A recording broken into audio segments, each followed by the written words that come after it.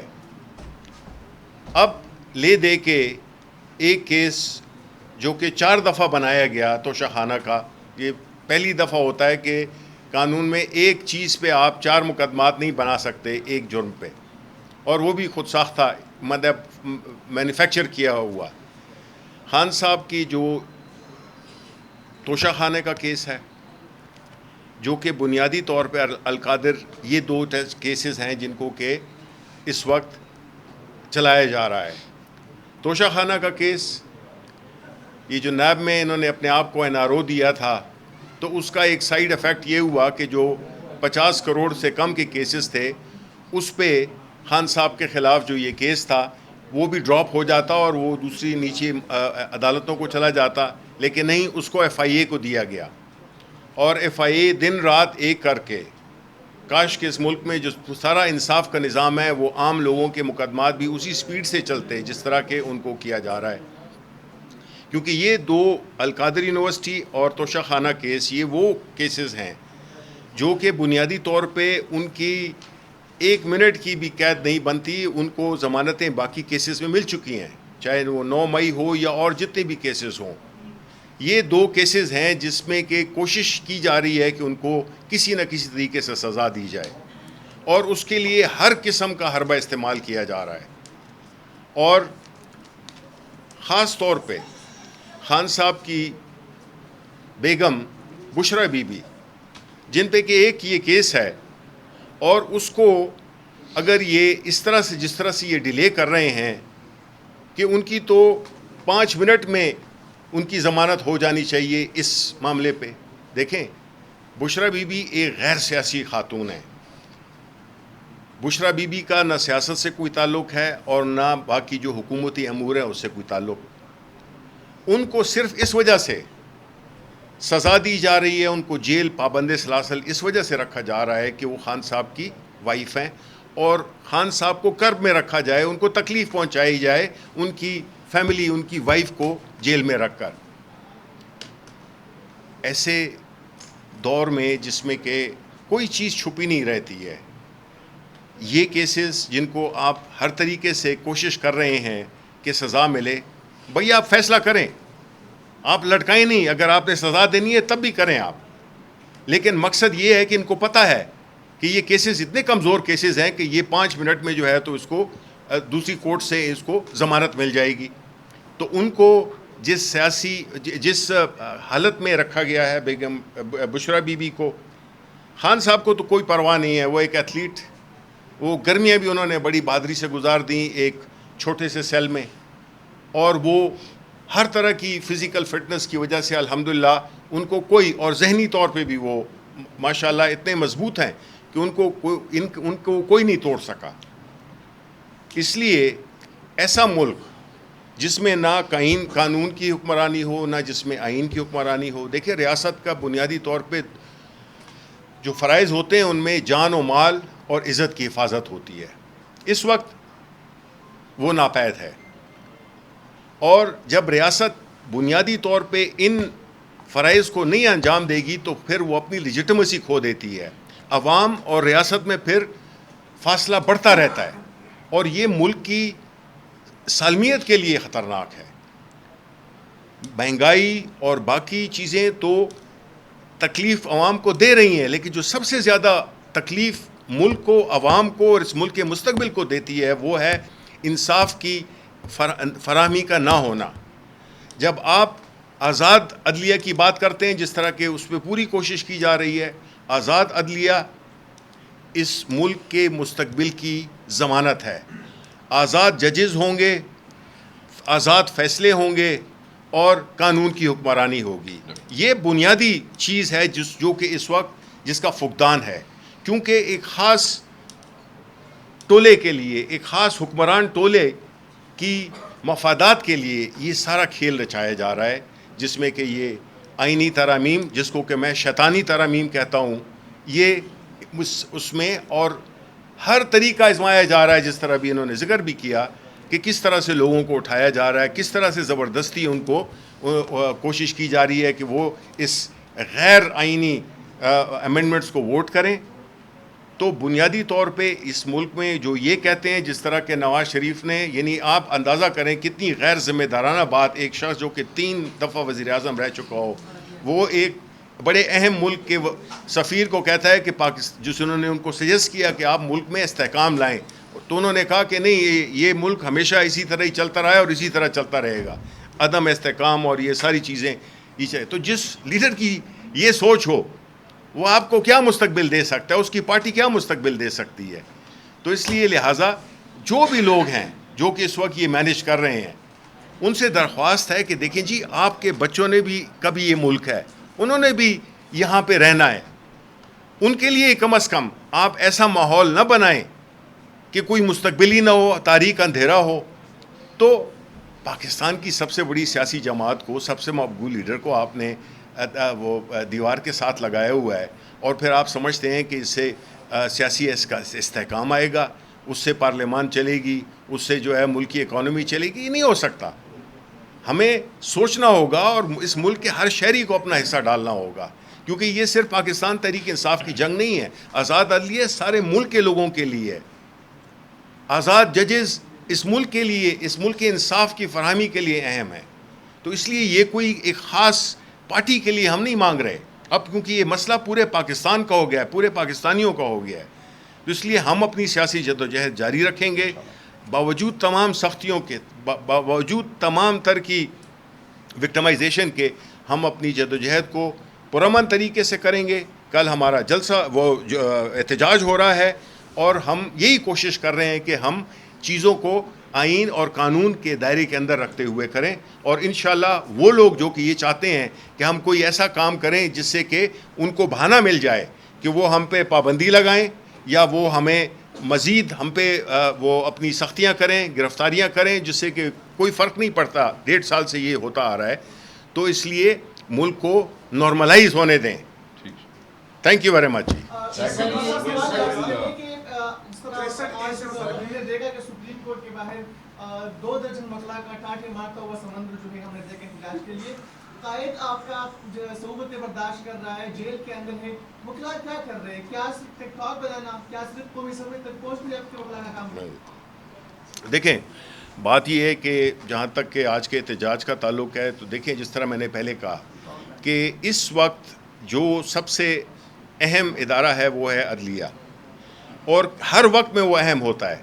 یہ نہیں ہے کہ آج اگر ہم زد پہ ہیں تو ہمارے لیے عدلیہ اہم ہے، عدلیہ ہمیشہ ہر ٹائمز کے لیے، کیونکہ یہی ایک ضامن ہے ملک میں ایک پرامن سوسائٹی کے قیام کے لیے۔